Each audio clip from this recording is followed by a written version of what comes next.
Bruxelas e Estrasburgo, neste momento, gastam por ano 7,7 mil milhões de euros. Se calhar estão incluídos aí os lobbies de que falou o Corte em Graça. Só as despesas de funcionamento e o pagamento aos assessores, toda aquela cáfila que está instalada ali, custa 7,7 mil milhões de euros, repito, mais as sessões aos contribuintes do Parlamento europeus. Europeu. Portanto, quer dizer, se me perguntar agora, se eu chegasse ao Parlamento Europeu, o que é a primeira coisa que propunha? Para além do balanço que eu referi inicialmente, que era, não, desculpem lá, a União Europeia, para nós, portugueses, significou isto e isto e isto. O panorama, a situação real é esta. E agora acho que deve ser renegociados todos aqueles tratados que nós, portugueses, consideramos que lesaram, de alguma forma, o nosso poder de progressão.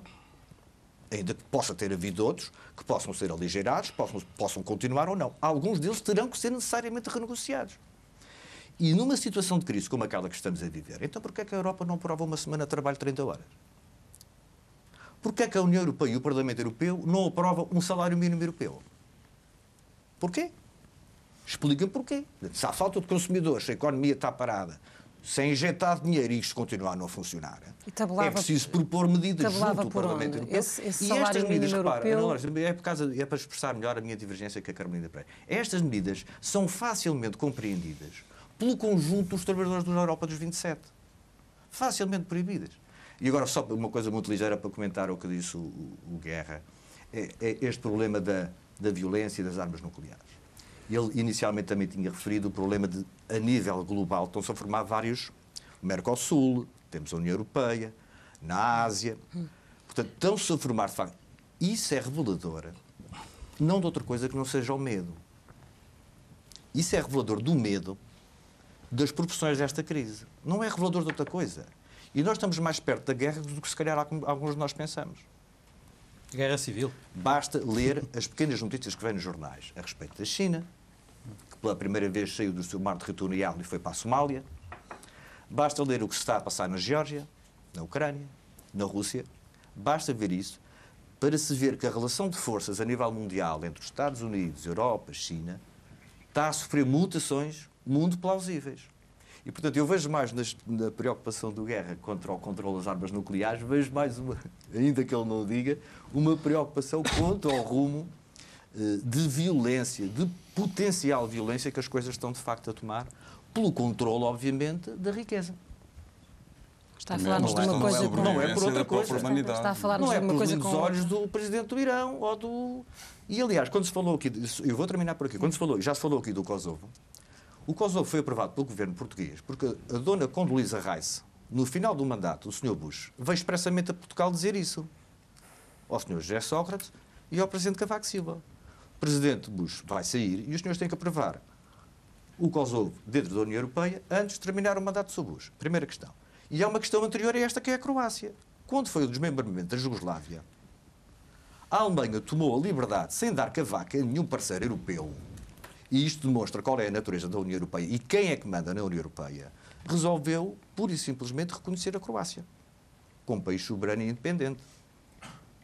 Assim como, noutra medida, por exemplo, a nível económico, também não estou a ver o governo inglês a ter dito ao Sr. Durão Barroso que ia nacionalizar dois bancos como nacionalizou. Nacionalizou-os e acabou. Portanto, quem manda na União Europeia neste momento são os países ricos da União Europeia. E é preciso ter consciência disso. E este é daqueles problemas que não é possível ver a nível de um país isoladamente. Como é patente. Os imigrantes do Norte de África vão vir para a Europa. Ponto final, parágrafo. Não é um problema de melhor condições de vida. É um problema de subsistência. É um problema de vida ou de morte. Por isso é que eles vêm. E morrem, que nem todos, em condições que nem dá aqui para contar, mas que é do conhecimento de todos vós, a atravessar o Mediterrâneo. Portanto, eles vão vir, ponto final. Portanto, o que está estipulado em Schengen neste momento está completamente desfasado da realidade. Completamente desfasado. E deve ser revisto, na minha opinião. Deve ser revisto em que sentido? Deve ser revisto no sentido de ter isto como dado adquirido, que há gente que vem vir para a Europa para trabalhar, não é para ganhar melhor a vida, é para subsistir, para não morrer à fome. Estou a falar dos países do Norte de África. É preciso políticas que prevejam essa situação e isto, de algum modo, tem que ser regulado. Quer dizer, eu também não a ver se eu explico a minha posição. Isto também não pode ser entra tudo de qualquer maneira efetivo, sem se criar um mínimo de condições para essas pessoas poderem aportar ao nosso país e terem uma atividade produtiva. Não defendo isso. Agora, que toda essa política tem que ser revista por força da própria natureza da vida das coisas. Tem necessariamente que ser revista. Agora, o problema da União Europeia não é por aí que se resolve o problema da União Europeia de criar economia, não é?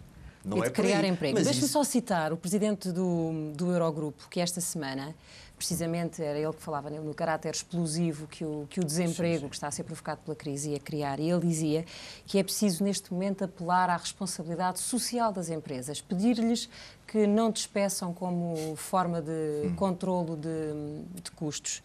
Isto parece pouquinho como instrumento político, económico isto é o mesmo que dizer que a crise se deve a meia dúzia de malfeitores. E o mais perigoso... Meia dúzia de malfeitores, que não foram apanhados a tempo pela polícia. Mas é destas pessoas que nós esperamos nem vão ser. Ou não?